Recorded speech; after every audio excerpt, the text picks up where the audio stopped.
There are only a few instances in history where suspects have managed to outwit the police at their own game, from ingenious fugitives to ordinary civilians who embarrassed the police so badly that they had to retreat. Here are 5 instances where suspects outsmarted the police. Promise you, I'm not no damn person escaping. You'd have done run by now. Let's begin with the case of Joshua Lloyd. In July of 2022, he was engaged in geocaching in Phoenix, Arizona. Geocaching is a recreational activity where individuals hide physical containers known as caches in various locations around the globe. Others then solve puzzles to locate them. At the moment, Josh was searching on the side of a public road, but it appears that someone isn't too pleased about this. Oh, hold on. We got the cops. They're gonna run my license plate. Morning, can I help you? I don't know, can we help you? Do you live here? No, but this is public, correct? I'm not sure on that. Could be private property. Could be, but if there was, I do believe there would be a sign posted somewhere, right? Not necessarily. Is that your car? That is my car. Okay. Well, if it is public... I mean, I would figure it's public. You have electric access here. Is there anybody in your car? No, just me. But if you want to go check, go ahead, go check. Can I get your permission to do anything else? No. Do I need your permission? You would need my permission to go inside the car. No, but you just said if you want to go check if there's someone else in the car. Do I? Oh, yeah, go check and you can go look in and see if... Go ahead. Do I need you to tell me to go ahead to do it, or can I do it on my own? It appears that this officer isn't having the best day. At the earliest opportunity, he chooses to initiate an argument seemingly out of nowhere. While he is correct in stating that he doesn't require permission to inspect the interior of the car, Joshua is merely attempting to be courteous, and there is absolutely no necessity for the officer to complicate matters. His minor tirade seems to stem almost entirely from insecurity, a trend that becomes increasingly evident as the footage continues. Well, I mean, you could do it on your own. You can do a plain view search. Okay, I thought you were under the impression. I mean, would you guys like my name? I'll give you my name. You don't have to run the plate for it because my name's not on the plate. What's your name? My name is Josh. Josh? Joshua Lloyd. Hey, Phil. Joshua Lloyd. Huh? You're not towing my car. We may have to tow it. It's not registered to him. It's registered to a female. It's left on the roadway running. I'm not going to leave it here. Oh, are you serious? Not even going to question me on who it's registered to? Would you like the insurance and registration? Oh, you're not driving it. Why would I ask for that? It appears that this officer is attempting to escalate the situation unnecessarily. Granted, it may seem strange that the car is registered under a different name and a man has seemingly been staring at a wall for half an hour. However, we know that Josh has a plausible explanation for this, just as the police would if they took the time to inquire. Instead, the officer decides that the most appropriate course of action is to tow the car and contact the owner rather than simply conversing with the individual who is clearly stating that he can clarify everything. I'm going to try and get a hold of the owner, see if they know where the car is. Otherwise, she'll tell you that her son-in-law has it. You're going to let him act like that. Just because I'm standing over here next to a wall and you guys haven't even asked me what I'm doing. I even turned around, I gave you the thumbs up. He comes out all hard. Why? I'm not trying to catch you in anything, man. Asking a simple question. The smirk on the other officer's face says all. He is fully aware that his partner's conduct is irrational and frankly quite bizarre. However, he is unable to criticize him openly. Have you been allowed to use the car? I live with her, yes, and I'm allowed to use the car, hence the reason why I have it. Okay, all right, well, we're going to do some research, find out whose property that is. You got your name, your information. If it turns out that it is private property, then I'll author a report for trespassing. I don't think it would be private property because what I was doing was a public event. Josh, so you guys never even asked me. Listen to your statement. I don't think. That's why I'm going to find out for sure whose property. Okay, you go ahead for sure. Again, here's the thing. You don't need your permission to check out whose property it is, but I appreciate you giving me the go-ahead. Can I have your name and badge number? Your card? 8632. 8632. You're recording it. Okay. Yeah. Can I have your name and badge number, please? All right. Thank you. I greatly appreciate that. The behavior of the second officer after his partner departs is reminiscent of a parent who has brought their child to work and is advising Josh to simply let him have his fun. Regardless, the first officer informs Josh that they are going to depart and conduct research to ensure this isn't private property. However, even if it were, it would be incredibly difficult to convict him of trespassing. As can be seen from the footage, the land he was on is directly adjacent to a public sidewalk, and there is no signage indicating that the grass is private property. Even if it were due to the absence of signage, Josh would never be informed that he shouldn't be there. This makes it impossible to assert that he knowingly entered private property, which is the legal definition of trespassing. However, before he allows the officers to leave, Josh has one more thing to say to them. Before you go on a property, find out. Hold on. Before you go and give me the lecture, how about this? Before you come up all hard ass on somebody, you ask them what they're doing. You could ask me simply at the very beginning, very nicely, hey, what are you doing? Do the research and find out whose property you're on, because you may be breaking the law. It's public property, I can tell you that. Stating that as a fact. I am. I'm stating it as a fact because I like fucking with you guys. Well, now you're using more profanity. I can use profanity. It's the First Amendment. No, you can't. It's the First Amendment. You cannot restrict my speech. I can use it to emphasize my sentences. The one man's curse word is another man's lyric. Josh articulates everything flawlessly, and of course is entirely correct throughout this entire interaction. He provided everything the officers requested and more, maintained politeness for the majority conversation, and most importantly, knew the law to a T. However, despite all of this, he was still treated poorly by this officer who frankly seemed clueless. He is entirely justified in explaining his rights to free speech. To further illustrate this, let's examine the case of Tom, a teenager who managed to completely school two officers when he was pulled over by officers who also seemed to lack a clear understanding of the law. You fucking idiot. This individual was strolling along the side of a road when a police officer drove past him. As they passed, the man gestured rudely at them. Although he broke no law in doing so, the officer's personal offense and decided to react. Why you giving me the finger? What? What's your problem? What? Why you giving me the finger? I'm walking away. Huh? Am I free to go? Why you giving me the finger? Am I free to go? No. For what reason?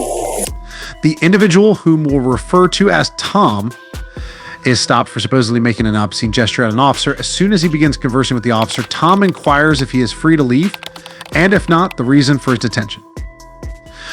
Predictably, the officer struggles to provide a satisfactory answer to either of these entirely legitimate questions. What's your problem? Am I free to go? No. What, do you have a problem? No. You have a problem?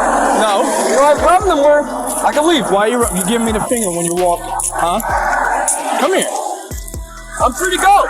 No, you're walk. not. Get over here. Why? Because. Is that a lawful order? Yeah.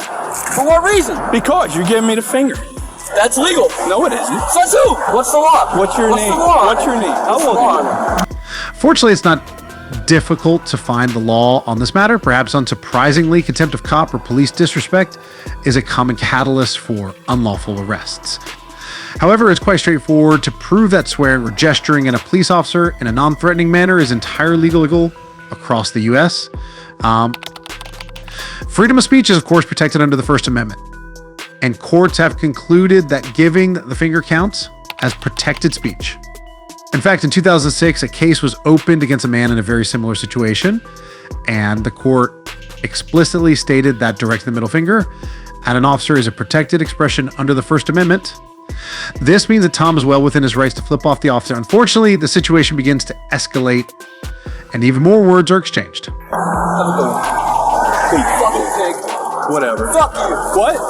What? Come here. I'm afraid of you? Come here. Get over here. What? Get over here. I'm not doing anything illegal. Yeah, you are. You just cursed me off. That's not Turn a around. crime. Yes, it is. Says who? Says me. Turn around. Come on. Bro, that is not a fucking crime. Yes, it is. Why are you cursing me? It's not a crime. What's your name? It's not a crime. What's your name? Help! Help! No help. Help! At this juncture, the officer switches off his body camera. This action, besides being illegal, is certainly not the best course of action while dealing with a civilian who is crying out for help. This time, the officer cites Tom's recent expletives as the grounds for arrest. However, once again, Tom is entirely within his rights to utter what he did. The law stipulates that the only words not protected by the First Amendment are fighting words intended to provoke an immediate breach of peace. In other words, words that directly threaten someone or imply that the speaker is going to physically assault someone. Evidently, what Tom said falls into neither of these categories. As backup arrives, the officer begins to realize that he might be in the wrong. You're being detained because you're acting strange. What? That's not legal. It is legal. He's allowed to detain you until he performs his So what am I investigation. doing though? What am I doing that made him detain me? What legal right? Every time I rode by him twice, he shot me the finger. So I turned around and said, "Well, you're Is that a crime? problem?" And then he That's tells not, me to no, that's not a crime. F off, pig. Yeah, fuck off, big. That's not a crime. He's looking at you because he's like, what the fuck you want me to do? Because it's not a crime. I know my rights. I don't have to say any of that. You do if you're being detained. For what reason? What legal reason am I being detained for? Where are you coming from and where are you? What legal reason am I being detained for? I need to know that. Legally, I need to know that. Now, the officers are informing Tom that he is legally obligated to identify himself, given that he is being detained. This is despite their inability to provide a reason for his detention. While this is often accurate an arrest. In New Jersey, a person who is detained and not suspected of a motor vehicle offense can refuse to provide identification. However, the officers are still significantly behind on this matter. They can't even ascertain why they are detaining him. Why are you Shooting me the finger. Why are you? Is that illegal? Why are you fucking bird? Yes, it is. It's causing a public disturbance and a public alarm if you are cursing. So in a public. single one. So when you are cursing in public, you are causing a public disturbance. You're being a nuisance to the public. I'd like to see you guys prove it in court. That's what he is doing. He's not saying you're being charged with anything. At that I'm point, just he's figuring out detaining what's you wrong with you. to make sure that there is nothing Make wrong. sure you're okay. Make sure that you're okay. What reason does he need to detain me? He thought maybe he thought you were signaling him down. I'm not sure. You knew very well that I wasn't signaling to you, right? I wasn't signaling Well, to you. you bring attention to yourself. That's not signaling. You're acting strange. I'm making sure you're okay. The officers are now desperately attempting to justify their actions, even going so far as to claim that this is a welfare check and that Tom's middle finger was a signal for help. Fortunately, a case closed in 2013 examined this very issue. A police officer observed a man giving him the finger and pulled him over, stating that he thought the man was trying to get his attention and that he was concerned. However, the court eventually ruled that this ancient gesture of insult is not the basis for a reasonable suspicion of a traffic violation or impending criminal activity. With this in mind, it's highly likely that the court would determine the officer was lying in this situation as well. I mean, even without the body cam footage, the most entertaining part of this entire investigation is watching the officer's face as he tries to extricate himself from the predicament he's created.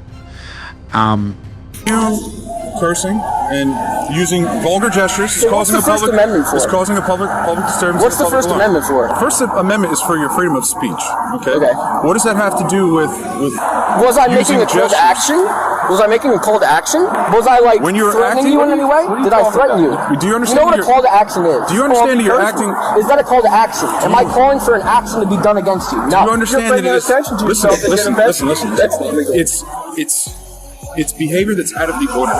When was it? So what Because were now you you're- doing? Well, I want to know from your perspective. What I was pulled up both the scenes, so you tell me what you were To doing. bring you attention. I'll plead the fifth. You fucking idiot. What escalated to an argument persisted for a few more minutes before Tom finally conceded, handed over his ID, and was informed that he was free to leave. It's important to remember that he was not legally obligated to identify himself, but that was the only thing that persuaded the officers to release him. Tom also notified the officers of his intention to take legal action, but very little information about this is publicly available. Both of these cases involved individuals who were well versed in the law and successfully defended their rights against corrupt officers. However, let's quickly shift our perspective and examine criminals who were so astute that they managed to evade the police using cunning tactics to street smarts. One such case involves Quantrill Schwartzlow, who managed to outsmart the police by escaping custody in mere seconds. Quantrill was apprehended for allegedly strangling a girl and assaulting her, a crime he evidently did not wish to be found guilty of.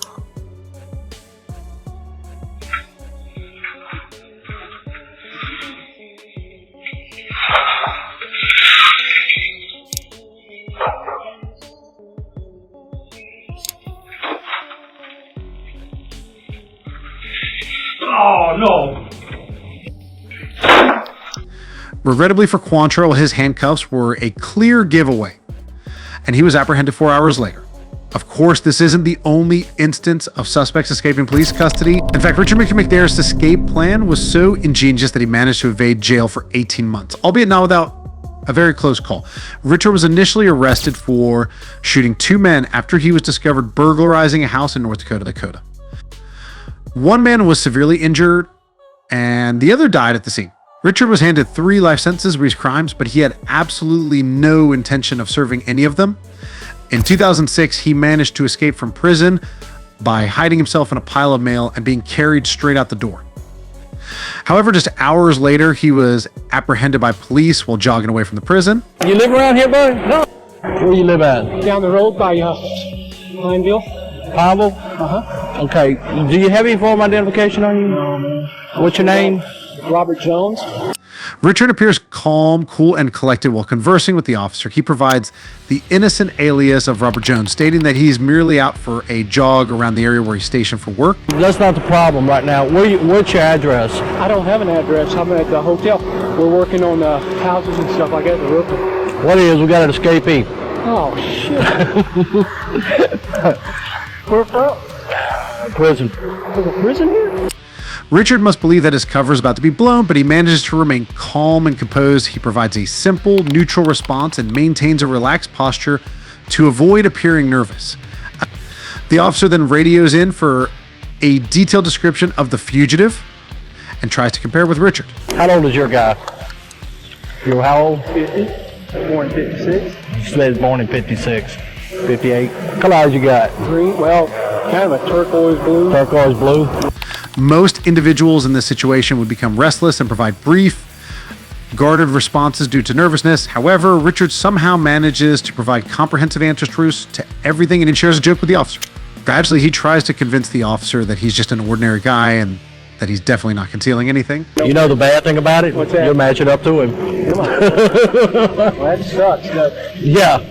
I didn't even know that. He just got into town about a week ago, and he dropped me off to jog. I always jog about 12 miles a day. Where'd he drop you off at? Up there on that road by, there's construction going on up there, an house. And he dropped me off. He'll be back to the hotel in about probably 10 minutes, 15 minutes. Where are you from?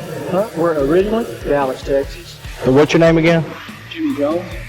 This should have been the end for Richard. He provides a name that is entirely different from his original alias, but the officer somehow overlooks this and continues regardless. Put yourself in my position. Where's y'all's motel at?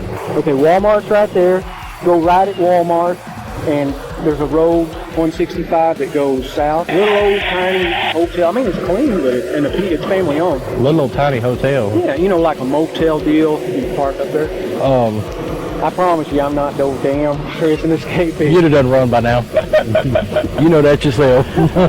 Did you see anybody or anything? There's some kids up there playing. I'm sorry to have to hold you up, but Hey, no, I'm just doing my job, man. I know you are. You know. Can you write down your phone number, your cell phone number, so I can have whoever calls you? Just call 911 is all you got to do, and they'll get a hold of us. All right. That's our quick line there. Have a good day now. Be careful, buddy. Thank you. All right.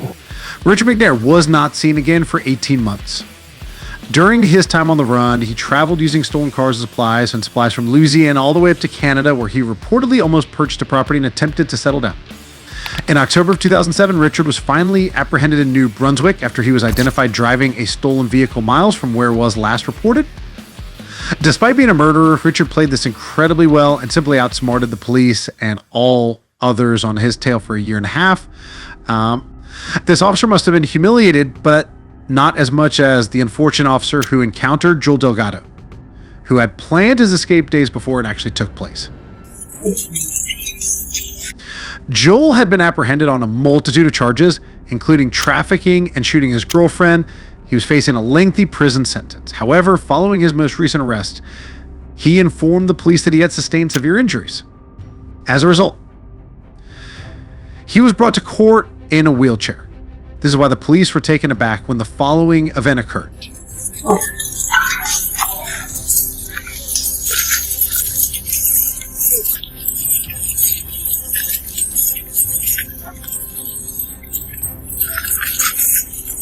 I'm a taxi, man. I'll put a seat up. Despite being confined to a wheelchair, Joel proved to be quite agile. Just seconds after his escape, he vanished without a trace. Now, which way you go? Switch right through the alley and cut that way. What you Your need? phone. My damn radio came. Hold on. Damn, man, I tried to come behind you and get him. I don't know where he went. Hey, Hook. The wheelchair dude got up and ran. Yeah. I couldn't catch his ass. And my radio was in the mother. I had my camera on though. The wheelchair dude. I couldn't catch him. Tim's had pulled off. Yeah. I can't even remember his name. He on the run. All right. Hey, he took off, man. The wheelchair dude ran. He had a neck brace on and all that. Did he really? Yeah. Didn't need that wheelchair very much, did he? Hell no. Unfortunately for Joel, his freedom was short-lived. Just a few hours later, he was apprehended and arrested once again, gaining nothing more than an additional charge of felony escape to add to his list. It could be argued that these last few officers simply had a lapse in judgment or were outmaneuvered a moment. However, Mac Proctor proves that this officer had no idea what he was doing from the outset, all by knowing the law and standing his ground. And Mac was parked in a private parking lot waiting for a takeout order while on his shift as a delivery driver. Although his vehicle wasn't in a designated parking spot, it wasn't obstructing traffic, and he had only left it unattended while picking up his food. Upon returning to his vehicle, Mac was approached by a police officer who claimed he was violating parking rules. Oh, Mr. Proctor. Oh, that is a nice name. Everything okay? Do I need to answer any of your You don't questions? have to answer anything. Dude. Okay. You don't have to. How can you stand here all day? I get paid either way. Can you go ahead and finish your job And so I can carry on? what's up with the anger, dude? I'm not angry. You're not angry? You always talk to everybody like that? I'm not angry. I just want you to go ahead and wrap things up, please. Okay. Of course, Mac has every right to remain silent in response to the officer's questions, especially those that don't pertain to criminal proceedings. At no point did he raise his voice or say anything inappropriate, yet the officer asks why he's so angry. Many people believe that some police officers are accustomed to consistently being in command and control during these interactions, and it's possible the same is true for this officer. When Mac exercised his rights and simply asked for things to be expedited, the officer was taken aback and perceived it as a combative statement. All right, well, I can give you a break on it, but you know what I'm saying? This isn't a parking spot, okay, dude?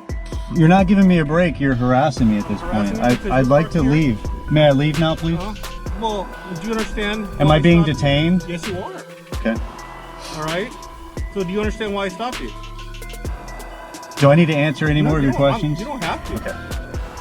The officer informs Mac that he is being detained for parking in this location.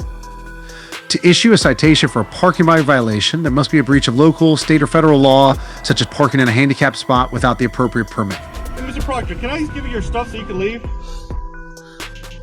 Can you? I can, but you're the one. I would have let you go a long time ago. What do I need to do for you to hand me my documents so I can I'll leave? give it to you right now. I just want to know that you're okay, because usually I don't get people all. What do I need to do for you to hand me my documents so I can be on my way? You're okay. I don't need to answer any of your questions. There we go again. Jesus Christ. Trying to say that. You're trying to display your power to me right now. I'm concerned about it. Is there a problem to be concerned about another human being? You have no reason to be concerned about me. So it's okay then. You're okay. Then You can hand me my documents and I can be on my way, or we can. Okay. You're not gonna. Okay, here. I'll tell you what. I'm gonna take a chance on you. All right, here, Mr. Proctor. You got everything's cool. All right. We're blocking traffic here. Your stuff.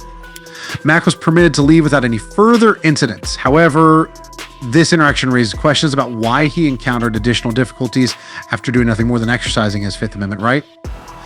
In fact, it's peculiar that the entire interaction even occurred in the first place. If the officer had noticed Mac's vehicle obstructing traffic, the incident could have been avoided by simply asking him to move his vehicle out of the way and allowing him to continue with his day. Instead, the officer detained Mac, preventing him from moving his vehicle and keeping it in the very spot that was allegedly blocking the traffic flow. The officer later discovered that Mac was even a federal agent or officer himself, and simply managed to demonstrate just how valuable it is to know the law.